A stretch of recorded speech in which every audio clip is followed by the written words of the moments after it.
Have you ever walked into a school leadership interview and suddenly your mind goes blank? Your palms are sweaty, your heart is racing, and your words are escaping you? You're not alone. In this episode, I'll share why interview anxiety happens, what it looks like in aspiring school leaders, and 3 practical strategies that you can use to stay calm, cool, and collected under pressure to nail your school leadership interview and lead with impact from day one.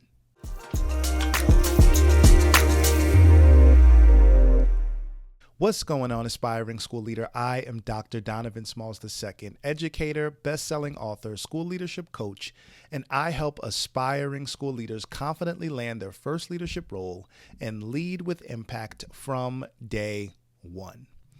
Today's topic is overcoming interview anxiety, how aspiring school leaders can stay confident under pressure. Now, when we talk about interview anxiety, we all experience it. And the reason being is because it is a pressure situation. We are going for a position that we truly desire, that we truly feel like we can make an impact among students, among staff, in a school community. So when you feel that interview anxiety, when you feel like your palms are getting sweaty, when you feel like you're hearing that crackling in your voice when you're responding to the interview panel, I want you to understand that it is natural, right? Nervousness is a part of being a human being. And so we have to normalize the fact that you feel a level of anxiety because you truly care. Too often we look at leaders and we think that because they are excellent at what they do, because they come across as not being nervous on the outer appearance, that means that they don't feel it internally. And it's just not true. We know that everybody feels a level of anxiety, a level of nervousness when we're doing things that we truly care about. When we have prepared enough to the degree where we truly want this position, we truly want this role because we know the impact that we are going to make. And so let's normalize the fact that you are experiencing a little bit of interview anxiety. And here's the thing, it's not because you are incompetent. It's just, again, because you care. And so some common reasons in terms of why you might be experiencing some interview anxiety could be the pressure of stepping into a leadership role for the first time. Although you have observed what school leaders do, because you are a teacher and you are aspiring to sit in that seat, doesn't mean that you truly understand what it's like to sit in the seat. And so there might be a level of anxiety when you step into that interview because you might feel like, do I truly know what I'm doing, what I'm stepping into? Do I truly know how to answer these interview questions? Am I over my head when I'm applying and I'm interviewing for this role? And I want to give you some confidence, and you have the experience. Sometimes it's just about framing those experiences in a way that the interview committee can see that you are the right leader for the job. Another common reason for interview anxiety might be the fear of being judged by a panel of experienced administrators. And so one of the strategies that I teach aspiring leaders when we are going through interview preparation and leadership development in my coaching program, Elevate Your Impact, it's you have to start changing your mindset, transitioning your mindset from teacher to leader. And when you do that, you start showing up as a peer and not somebody who is trying to beg for a job. You're showing up with a level of confidence, not arrogance, that shows who you truly are as a leader and how that's going to translate when you actually land the role. And so although you might fear a little bit of judgment, a little bit of intimidation because you are interviewing among experienced educators, experienced administrators, that doesn't mean that your light shouldn't shine. It doesn't mean that you should dim your light because of the experience of other people. You are who you are, and you're in the role and you are interviewing for a reason. So step into it with confidence. Another common reason that you might be experiencing some interview anxiety is an unclear or underdeveloped leadership story. Now, I teach clients that when it comes to that leadership story, you have to nail it. Bring a little bit of emotion in there. Talk about how you got into education. Make sure that everything is relevant and points back to students. But that leadership story is critical. Nobody wants to hear a laundry list of the things that are already on your resume. We can read that. We can go over your resume, which we are going to do. But the key is to nail that leadership story. And when you feel confident in that, that's when you truly are going to step in that interview in a way that you have never done before. And lastly, another common reason why you might be experiencing some interview anxiety might be that you're trying to give the perfect answer instead of showing who you really are. Now, I do understand the reality of trying to understand or trying to guess what the interview committee wants to hear and then tailoring your responses to what you think they want to hear. But at the end of the day, you truly want to just be who you are, because if you can't be authentically you, then that district might not be for you. That role in that particular district might not be for you if you can't show up authentically, if you can't show who you truly are. If you have to put on an act, then you might want to reconsider where you are applying and why you are applying to be a leader in this particular area. All right. So I want you to think about these common reasons in terms of interview anxiety and start to shift your mindset, understanding that you are a leader and you have to show up as one every day. So let's go over 3 strategies as it relates to overcoming interview anxiety. Strategy number 1 is reframe the interview. Instead of seeing it as an interrogation, think of it as a leadership conversation. Again, start showing up as a peer, understanding that, yes, you honor the positions of other people. You truly honor the leadership and the things that people have done before you, right? But at the same time, you're still showing up as somebody that can work alongside the people on the interview committee, as opposed to somebody that's just going to be working under them. Because at the end of the day, you are going to have a role.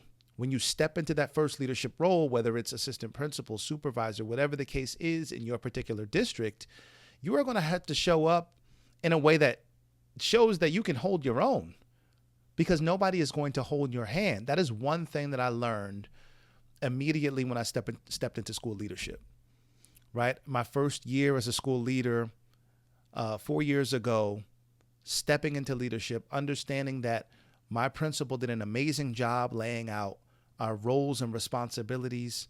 She told us exactly what she expected. Everything was outlined, right? I was also mentored by one of my co-vice principals who's been doing this for over a decade. And so he was mentoring me and coaching me. But at the end of the day, I had to get in the game. You have to be able to hold your own.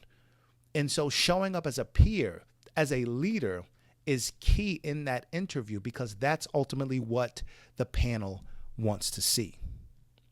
Panels want to see how you think, communicate, and connect, not whether you give a perfect answer. How are you connecting with the people on the committee? That is key, because you're working as a team. You're not working in a silo. So although you are interviewing for the position as an individual, you have to understand and position your answers so that people can see that you are also going to be a team player. So take a breath, smile, and focus on connecting, not performing. Strategy number 2, build your leadership story. I cannot say this enough. Who are you as a leader? How are you expressing that in your interviews? Confidence comes from clarity. When you know your values, strengths, and leadership philosophy, you don't need perfect answers. You just share who you are as a leader. You know, growing up, I played basketball, high school. I also played in college. And one of the things that truly brings confidence on the court is the preparation that you do in practice. because the way that you show up in practice every day gives you the level of confidence to not overthink when you show up on that court in the game. Because the last thing you want to do when you get in the game is to be thinking about the next play, to be thinking about what you're going to be doing. What you truly should be doing when you're out on the court is operating in instinct, operating in habit, operating in routine, right? Understanding your reads and things that you should be doing based on what you practiced, so you're not overthinking. And so the same is true when it comes to your leadership story. You should be sharing who you are, not trying to give rehearsed responses or the perfect answer to what the interview committee is asking you. Again, show up in your authenticity and own your leadership story. So here's a quick exercise. I want you to write down your top 3 leadership strengths and a story for each. This tactic is going to help anchor you during your interview, so that when it comes to your leadership strengths, you're also able to tie your strengths to an impactful story centered on students that are truly going to show who you are and the impact that you're going to make as a leader. It's critical. Use this tactic. It's truly going to transform how you interview. And strategy number 3, practice like you'll perform. Again, going back to my basketball example, how you practice is going to be how you play. So if you're going half speed in basketball practice, you're going to go half speed in the game. If you're not fully prepared in basketball practice and you think that you're just going to turn it on in the interview or in the actual game, it's not going to happen. The same is true in your interview. You must practice like you are going to perform because it translates. So simulate real conditions, timed answers, record yourself, or practice with a friend because you do need that feedback. Don't just rehearse your answers. Practice pausing, breathing, and resetting when your nerves hit. I'd like to tell you that you aren't going to get nervous and you aren't going to experience a level of anxiety in your interview, but that just isn't true. It is going to come. It happens all the time. But if you practice enough, if you learn some coping strategies in terms of deep breathing, if you are truly prepared for that interview, it's going to transform how you interview and how you show up and how the interview committee is actually going to see you. Remember, feeling anxious doesn't disqualify you from leadership. You are a human, and part of the human experience is actually feeling nervous. So again, let's normalize it, but then figure out a strategy so that you can move forward with power. What matters is channeling that energy into confidence. So I want to hear from you before we go. I want you to comment below your biggest interview fear, and let's tackle it together. If you want to confidently land your first school leadership role and lead with impact from day one, let's connect. I coach aspiring school leaders in interview preparation and also leadership development. I have a 90-minute intensive, a 4-week program, and also an 8-week signature program where we are going to make sure that you are interview ready and you are the leader that you ultimately want to be, that you know that you can be, and that you are going to become for your students, for your staff, and for your school community. As always, I hope you have a great week of teaching, leading, and learning. Take care.